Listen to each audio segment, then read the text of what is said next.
Hello, tudo bem?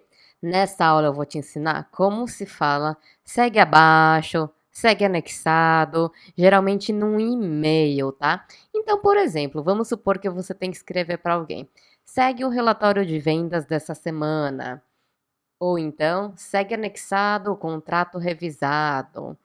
Ou abaixo estão as informações solicitadas, ou coisas do tipo, né? Isso é bem comum, acho que todo mundo que já que trabalhou, né, numa empresa que usa inglês já teve ou tem, né, mesmo diariamente, que mandar escrever coisa do tipo por e-mail, certo? Então, o motivo que eu fiz esse vídeo porque muita gente erra, tá bom? Então, eu vou te ensinar como é que é a forma correta. Mas antes de mais nada, vamos ver o que não é para escrever, tá? Então, muita gente escreve assim: follows the sales report of the week. E aí, nesse caso, tá errado, porque a gente nunca começa a frase com um verbo conjugado, ok? O verbo conjugado sozinho. Sempre tem que ter um sujeito antes, tá bom? Nesse caso. Outra forma bem comum que as pessoas escrevem: follow attached the revised contract. E aí, nesse caso, quando o verbo começa com, quando a frase começa com o verbo, ok? No infinitivo sem o to, ele é o imperativo. Então, o que você quis dizer aqui é siga, né? Siga anexado o contrato revisado, tá errado, né? E aliás, se você não lembra como é que são as formas que a gente começa uma frase com verbo, depois de terminar essa aula, volta na plataforma e assiste a aula, tem uma aula que eu fiz, tá? Sobre como iniciar frases com verbos em inglês, tá? Aí você vai ver o que cada uma das formas significa, ok? Mas essa aqui não é, tá bom? Muito comum também é escrever, por exemplo, below are the required informations, ok? E aqui tem alguns erros, tá? Então, o primeiro é que o below não pode ser sujeito. Então, ele não pode estar nessa posição de sujeito, ok? E outro erro aqui que informações, né? Abaixo estão as informações solicitadas. Informações em português a gente pode colocar no plural, mas em inglês não, tá bom? Informação, information em inglês é um substantivo que ele só fica no singular, ele é uncountable, ok? Então, por ser uncountable, a gente não pode colocar no plural e muito menos conjugar o are, né? Da forma do plural, tá bom? Então, tome bastante cuidado com isso.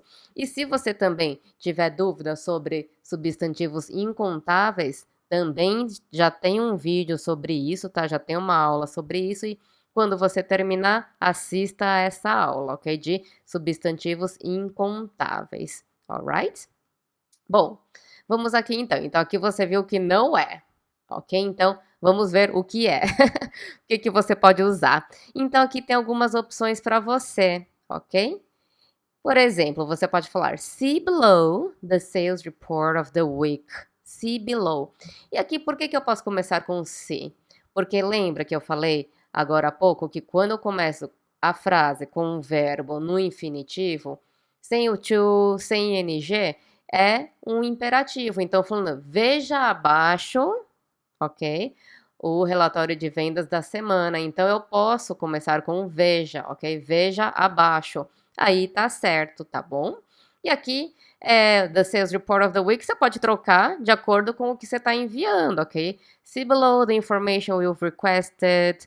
See below the contract, the new contract, e assim por diante, tá bom? Então, aqui o sublinhado é o que você pode usar. E aqui o que não está sublinhado, você troca por aquilo que você está falando, ok? Aqui eu tenho please find below this week's sales report. Então, essa também é outra forma que você pode usar, aqui um pouquinho mais educada. Então, por favor, encontre abaixo, né, o relatório de vendas da semana, ok? Dessa semana. Então, pode começar assim também, please find below. E aqui você completa, tá? Substitui por aquilo lá que você está falando, ok? Outra forma, you will find this week's sales report in the attached file. Ok? Então, você vai encontrar o relatório de vendas dessa semana no arquivo anexado. Então, aqui também você pode trocar por aquilo lá que você está anexando, ok? You will find the complete study in the attached file. Você vai encontrar o estudo completo no arquivo anexado. E assim por diante, tá? Então, troque aqui pela coisa que você está falando. Aí você usa essa parte sublinhada, tá? Here's the sales report of the week. Então, here is, o here ele pode ser usado como sujeito. Então, aqui está o relatório de vendas da semana. Então, essa forma você pode usar, ok? E aí você troca pela coisa que você está enviando. Outra forma também, I'm attaching this week's sales report for your analysis. Então, estou anexando o relatório de vendas dessa semana para sua análise. Então, você também pode escrever dessa maneira. We've had an excellent sales result this week. See figures below. Então, aqui também é uma outra forma que você pode falar. Nós tivemos um excelente resultado de vendas essa semana. Veja os números abaixo, ok? Então, esse see figures below tá parecido com esse aqui, né? See below, ok? Então, é a mesma estrutura, ok? Então, você também pode falar dessa maneira, tá bom? Então, aqui tem algumas formas que você pode usar, ok? Use alguma delas, mas não fale das formas que eu mostrei anteriormente, tá? Então, nada de follows the sale report, follow attached, below are, ok? Nada disso, tá bom? Então, use esses formatos aqui, ok? Então, é isso.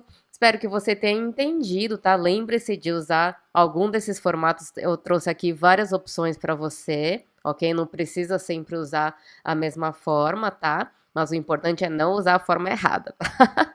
E me conta também no comentário dessa aula se você já escreveu no formato errado antes, tá? Então, fique atento em relação a isso, tá bom? E uma coisa assim, claro, a forma errada não vai trazer grandes mal-entendidos, né? Não é que a pessoa vai ficar confusa, tal. Mas agora que você está aprendendo cada vez mais, está melhorando, né? Então é cada vez mais importante escrever, melhorar suas habilidades, né? E escrever cada vez mais corretamente, falar também cada vez mais corretamente conforme você for avançando, né? É isso aí então. Se tiver alguma dúvida, já sabe, né? Coloca nos comentários dessa aula para a gente te ajudar. Bye, bye!